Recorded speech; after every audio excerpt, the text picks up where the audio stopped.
Fala, meus irmãos, tudo bem? E aí, como é que vai? Aqui estamos para mais uma lição da nossa escola bíblica. Hoje, estudando a revista Juízes e Ruth, chegamos ao final da parte que fala dos juízes. Chegamos à última lição dessa parte, lição de número 9, que vai tratar do capítulo 19 até o capítulo 21.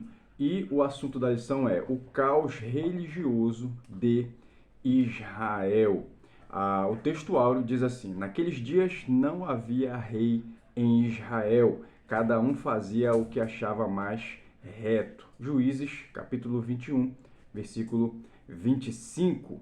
E a verdade prática diz assim: a nossa missão é proclamar o reino de Deus na terra e lutar contra a degradação moral em que jaz o mundo. E a nossa leitura bíblica está no capítulo 20, do verso de número 1 até o verso de número 20, tá bom? Nós vamos ler na versão NAA, que é a mais nova versão da João Ferreira de Almeida. Diz assim o texto, ó: todos os filhos de Israel, desde Dan até Berseba, bem como da terra de Gileade, saíram e a congregação se reuniu diante do Senhor em Mispa, como se fosse um só homem. Os chefes de todo o povo, de todas as tribos de Israel, se apresentaram na congregação do povo de Deus. Havia 400.000 soldados de infantaria que puxavam a espada. E os filhos de Benjamim ouviram que os filhos de Israel haviam se reunido em Mispa. Os filhos de Israel disseram: conte-nos como aconteceu essa maldade. Então o levita, marido da mulher assassinada, disse: cheguei com a minha concubina a Gibeá, cidade de Benjamim, para passar a noite. Os cidadãos de Gibeá se levantaram contra mim e à noite cercaram a casa em que eu estava. Queriam me matar e abusaram da minha concubina, que morreu. Então peguei o corpo da minha concubina, cortei em pedaços e os mandei por toda a terra da herança de Israel, pois aqueles homens cometeram uma maldade e loucura em Israel. Eis que todos vocês são filhos de Israel. Portanto, discutam o assunto e tomem uma decisão. Então o povo se levantou como um só homem, dizendo: nenhum de nós irá para sua tenda, e nenhum de nós voltará para sua casa. Mas isto é o que faremos a Gibeá: um sorteio para ver quem atacará a cidade. De todas as tribos de Israel vamos separar 10 homens de 100, e 100 de 1.000, e 1.000 de 10.000, para providenciarem mantimento para o povo, a fim de que este, indo a Gibeá de Benjamim, faça a ela conforme toda a loucura que fez em Israel. Assim todos os homens de Israel se ajuntaram como se fosse um só homem contra essa cidade. As tribos de Gibeá enviaram homens por toda a tribo de Benjamim, dizendo: que maldade é essa que foi feita no meio de vocês? E agora entreguem-nos aqueles homens malignos que estão em Gibeá, para que os matemos e tiremos esse mal do meio de Israel. Mas os filhos de Benjamim não quiseram ouvir a voz de seus irmãos, os filhos de Israel. Ao contrário, vindos de suas cidades, se ajuntaram em Gibeá para saírem à guerra contra os filhos de Israel. E naquele dia os filhos de Benjamim convocaram das suas cidades 27.000 homens que puxavam da espada, além dos moradores de Gibeá, dos quais se reuniram 700 homens escolhidos. Entre todo este povo havia 700 homens escolhidos, canhotos, que atiravam com a funda e eram capazes de acertar uma pedra num fio de cabelo, sem nunca errar. Dos homens de Israel, além dos de Benjamim, foram convocados 400.000 homens que puxavam da espada. Todos esses eram homens de guerra. Os israelitas se levantaram e foram a Betel. Ali consultaram a Deus, dizendo: quem de nós será o primeiro a lutar contra Benjamim? E o Senhor respondeu: Judá irá primeiro. Na manhã seguinte, os filhos de Israel se levantaram e acamparam perto de Gibeá. E os homens de Israel saíram à batalha contra a tribo de Benjamim e tomaram posição de ataque contra ela junto a Gibeá. Amém. Até aqui a leitura da palavra de Deus. A nossa lição ela tem 3 tópicos. O primeiro tópico fala o levita e a sua concubina. Segundo tópico, vingança contra Benjamim. E o terceiro e último tópico, consequências do genocídio. Nossa lição está baseada nesses 3 tópicos. E antes de iniciarmos a lição, eu quero pedir a você que é novo por aqui, muito prazer, eu sou o Denis, você está aqui no nosso canal. E nesse canal nós temos vídeos todos os dias, de segunda a sexta, nós temos o Oráculo do Dia, que é um vídeo curto, todas as manhãs às 6 horas, trazendo uma palavra de Deus, um oráculo, um direcionamento, uma resposta para abençoar a sua vida. É a nossa meditação diária da palavra de Deus. E aos sábados e domingos nós temos as lições da escola bíblica. E nós estamos estudando 2 revistas. Uma da CPAD, que é a Viva Tua Obra, essa revista bem aqui. E a outra é essa revista aqui, da PEC, Programa de Educação Cristã Continuada, no qual estamos estudando os livros de Juízes e Ruth. E hoje, sábado, estamos aqui para a lição de número 9 dessa revista Juízes e Ruth. Por isso é importante que você se inscreva no nosso canal, ativa as notificações para você ser avisado toda vez que um vídeo novo estiver disponível aqui. E ao se inscrever, ativando as notificações, você vai ser avisado toda vez que chegar um vídeo novo. E se você estiver também gostando desse vídeo, deixa o seu like aí para nos ajudar, tá bom? Assim você vai estar nos dando uma força e fazendo com que esse canal ele seja cada vez mais relevante para que outras pessoas também sejam alcançadas com a palavra de Deus. E você que já é inscrito no nosso canal, que já nos acompanha, muito obrigado. Desejo a todos que Deus abençoe poderosamente, tá bom? Entrando então na lição, gente, hoje vamos falar sobre o caos religioso em Israel. Em que sentido? Toda vez que nós nos afastamos de Deus, nós perdemos um senso de moralidade divino. Nós perdemos a conexão com aquilo que é coerente, com aquilo que é sagrado, com aquilo que é correto. Deus ele nos direciona a andarmos em santidade, em moralidade, fazendo aquilo que é reto, fazendo aquilo que é justo aos olhos de Deus. Uma frase muito comum nesse livro de Juízes é assim: todos faziam o que era reto ou correto aos seus próprios olhos. Então, quando não existe uma única direção, quando tudo é relativo, quando tudo é liberado, é permissivo, o que acontece é a bagunça. O que acontece é a degradação moral, porque todo mundo acha que está certo. E não existe um parâmetro legal, um parâmetro único para conduzir as pessoas. E isso foi a perdição do povo de Israel no período dos juízes. Por isso que nós precisamos das Sagradas Escrituras, para que ela nos conduza, para que ela nos faça seguir e falar uma mesma língua, né? Como Jesus disse, nós temos que estar unidos em um mesmo espírito. Então, essa é a verdade absoluta, é a palavra de Deus. E aqui nós vamos ver uma consequência muito grave dessa degradação moral e que não está distante de nós. Apesar disso aqui ter acontecido há muito tempo, esse padrão de comportamento não está distante de nós, está presente na nossa sociedade. E o problema nos dias atuais é a normatização disso.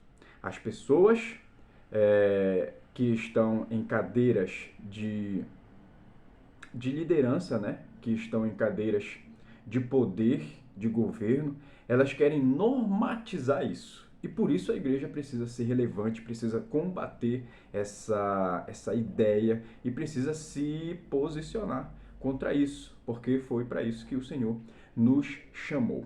O primeiro ponto aqui fala a respeito, o primeiro tópico fala a respeito do levita e a sua concubina. E o primeiro ponto é a concubina de Judá. Olha o que diz aqui. Naqueles dias em que não havia rei em Israel, houve um homem levita que, peregrinando nos longes da região montanhosa de Efraim, tomou para si uma concubina de Belém de Judá.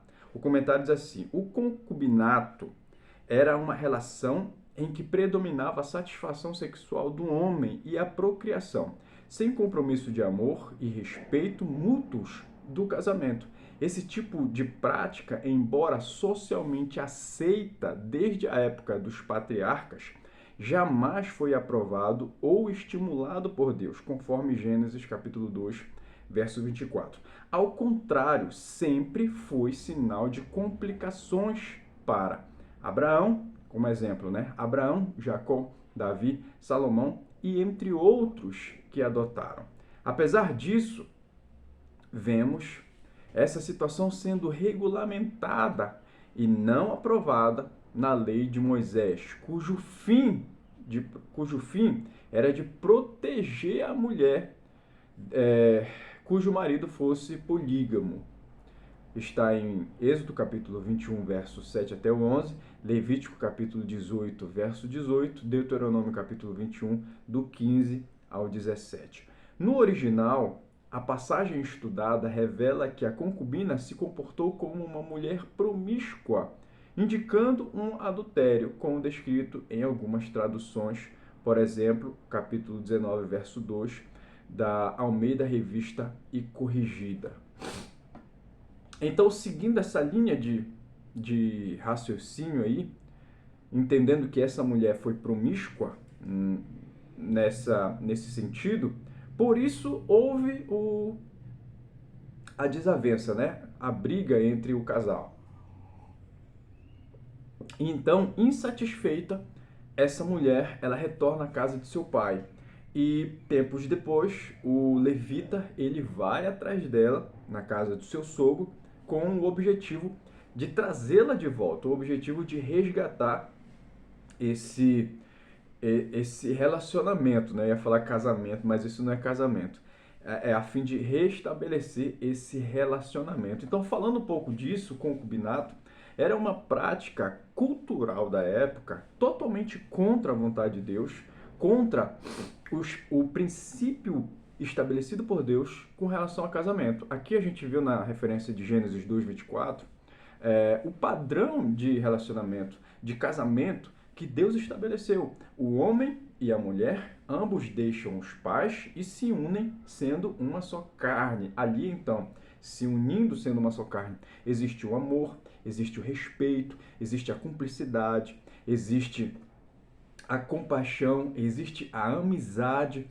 Então, uma só carne uma só carne significa muitas coisas. O que dói em um dói no outro, o que um sente, o outro tem que sentir.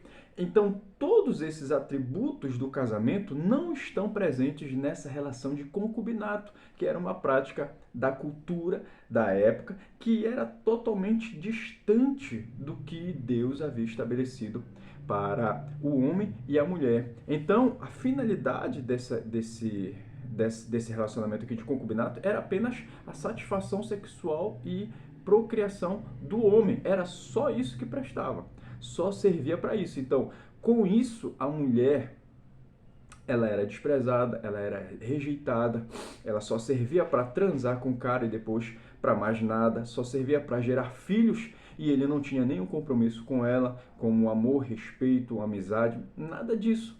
Então, isso era um desrespeito às mulheres. E quando a Bíblia cita isso, quando a Bíblia conta a respeito disso, ela não está aprovando isso.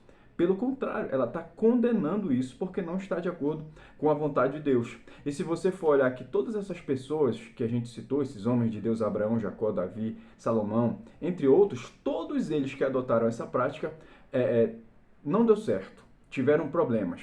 Então, nós por aí já conseguimos identificar que não é a vontade de Deus. E aqui no segundo ponto nós vamos ver o abuso sexual em Gibeá. Porém, aqueles homens não quiseram ouvir. Então ele pegou da concubina do levita e entregou a eles fora.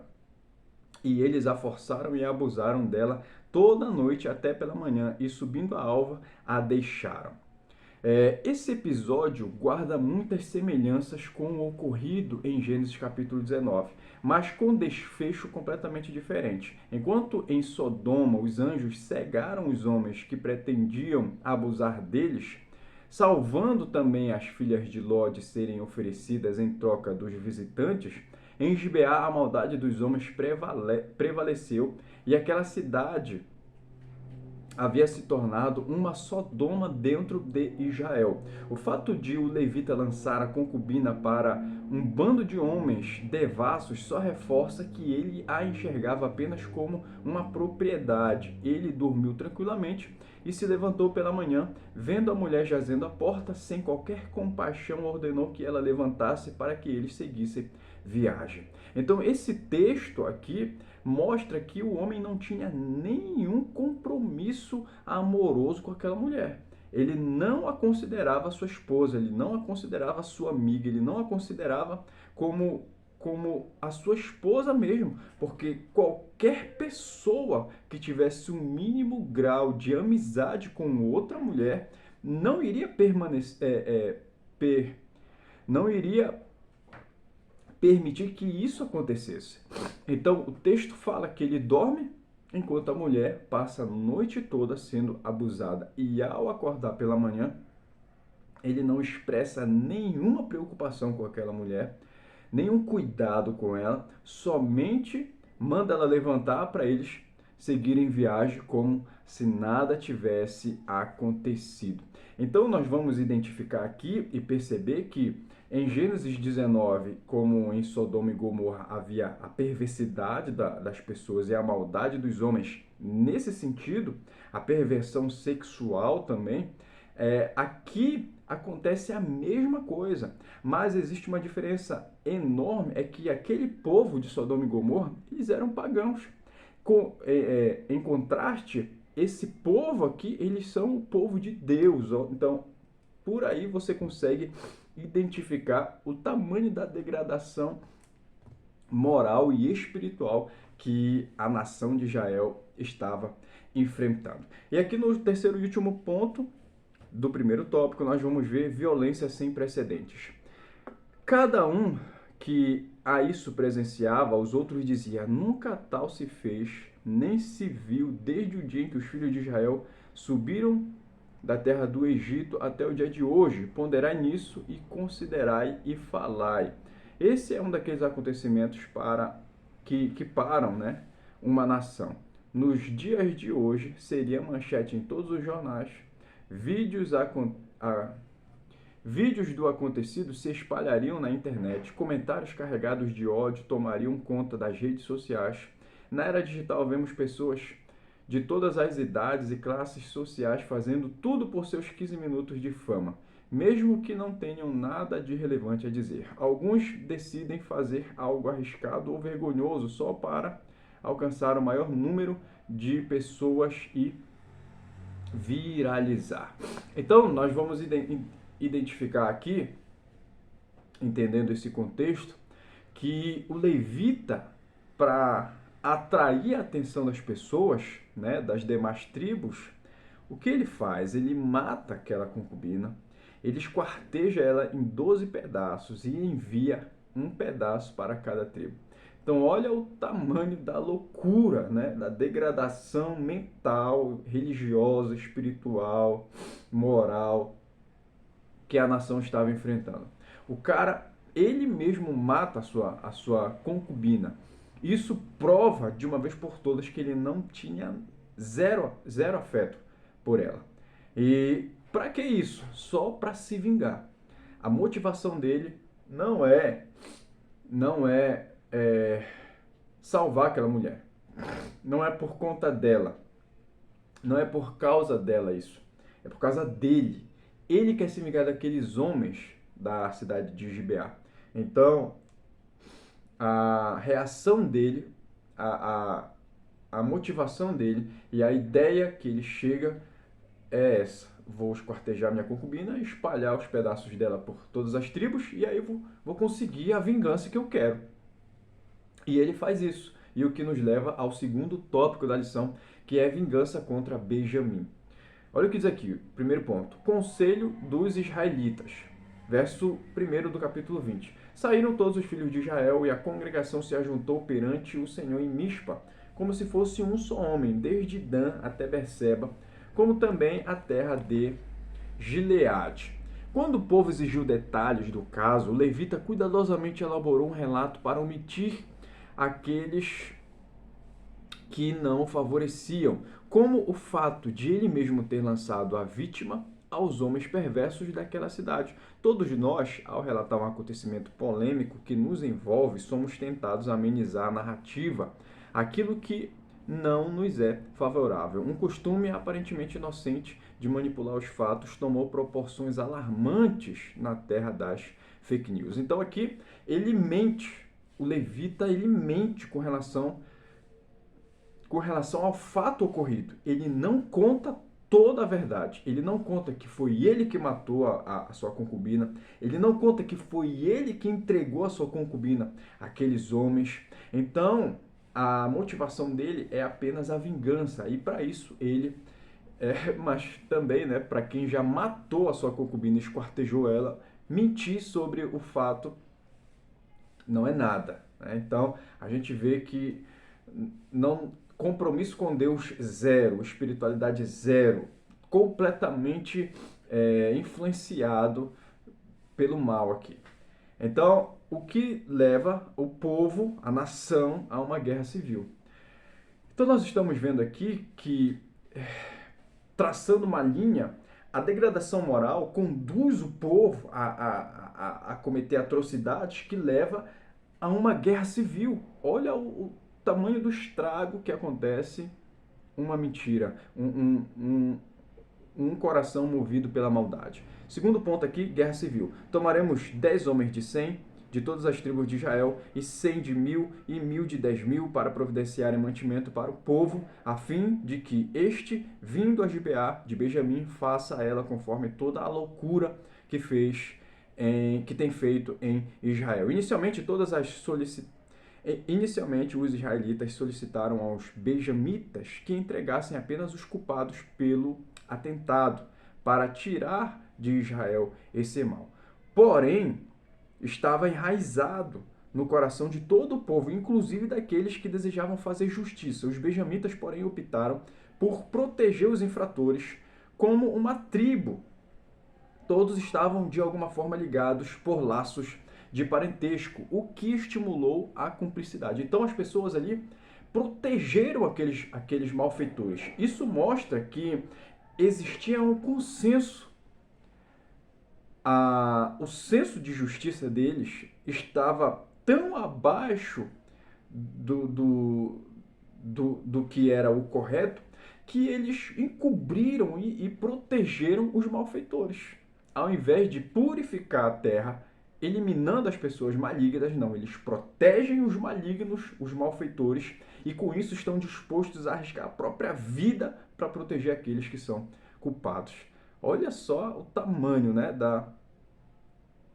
da loucura. E o ponto 3 aqui é: Benjamim é arrasada. Os homens de Israel voltaram para os filhos de Benjamim e passaram a fio de espada tudo o que restou da cidade, tanto homens como animais, em suma, tudo o que encontraram, e também todas as cidades que acharam puseram fogo.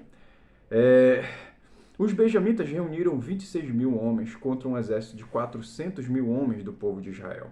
Como habitavam nos altos da região montanhosa, isso lhes conferiu alguma vantagem, pois o exército de Israel, apesar de superiores em número, foram obrigados a se dividir para atacar. Após perderem 10% de seus homens, sem conseguir qualquer vantagem em batalha, Israel pela primeira vez volta-se ao Senhor em prantos para jejuar e oferecer sacrifícios a Deus antes de perguntar novamente se deviam fazer uma nova investida contra os seus irmãos. Com a resposta definitiva do Senhor e uma nova estratégia, Israel sagrou-se vitorioso. Então, a nação de Israel se juntou contra a tribo de Benjamim e eles conseguiram a vitória, né? Apesar de custar muito caro isso, mas eles conseguiram. E isso mostra que a própria nação entre si, não havia inimigos externos, eles brigaram entre eles, uma divisão no meio deles. E é isso que o diabo quer fazer.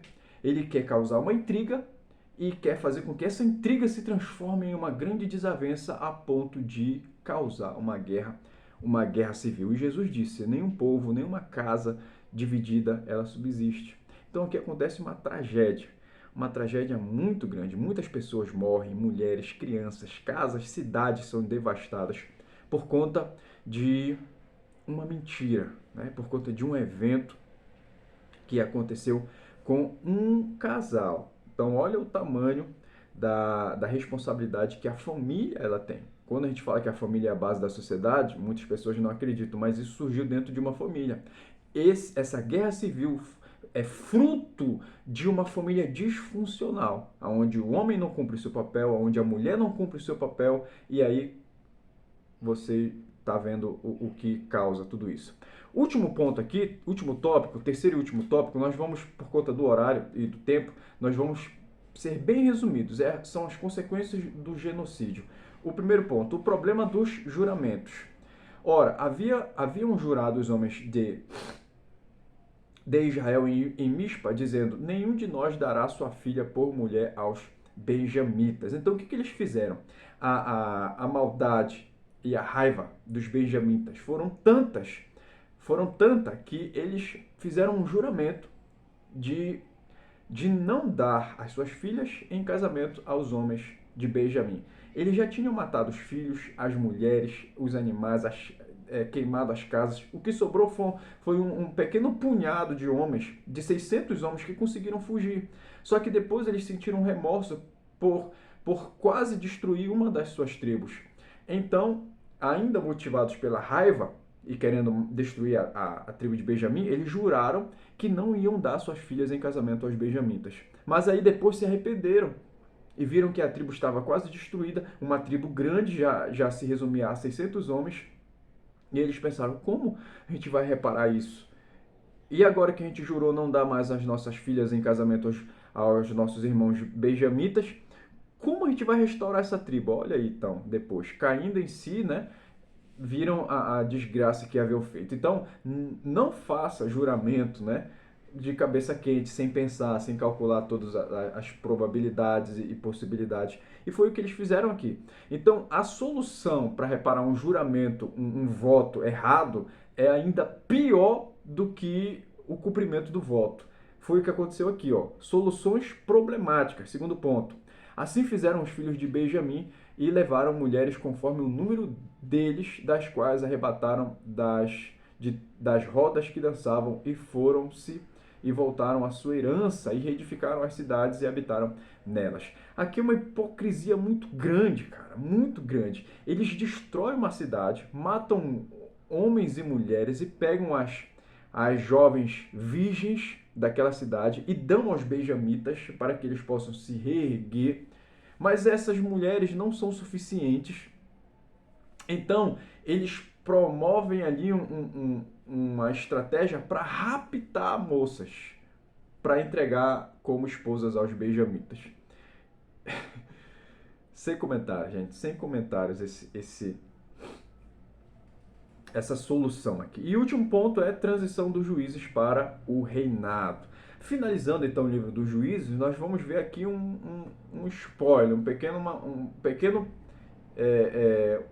pequeno panorama aqui da transição dos Juízes para o livro de Ruth, né? O livro de Juízes expõe a espiral descendente da degradação moral que trilhou Israel desde a morte de Josué.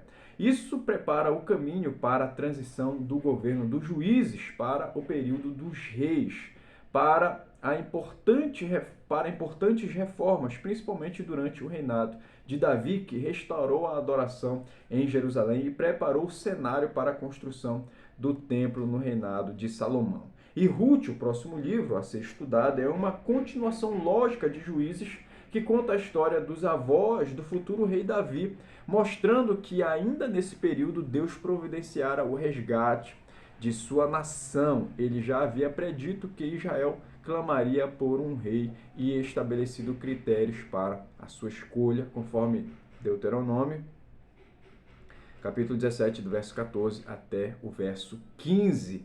E aqui nós encerramos a nossa lição e na próxima lição já vamos falar sobre o capítulo 1 de Ruth, tá bom? A aplicação pessoal diz assim: as semelhanças entre Israel no tempo dos juízes e a nossa sociedade atual nos servem de sinal, e proclamar o reino de Deus nessa terra através da palavra e do exemplo é a melhor maneira de prevenir o caos total até a volta de Jesus. Muito obrigado por nos acompanhar até aqui. Que Deus abençoe a sua vida. Comente aqui embaixo as partes relevantes que você achou dessa lição. Comente aqui o que você achou, né, da degradação moral e espiritual da nação de Israel. Destaque um ponto importante dentre toda a lição que nós estudamos, tá bom? Fica na paz e até a próxima.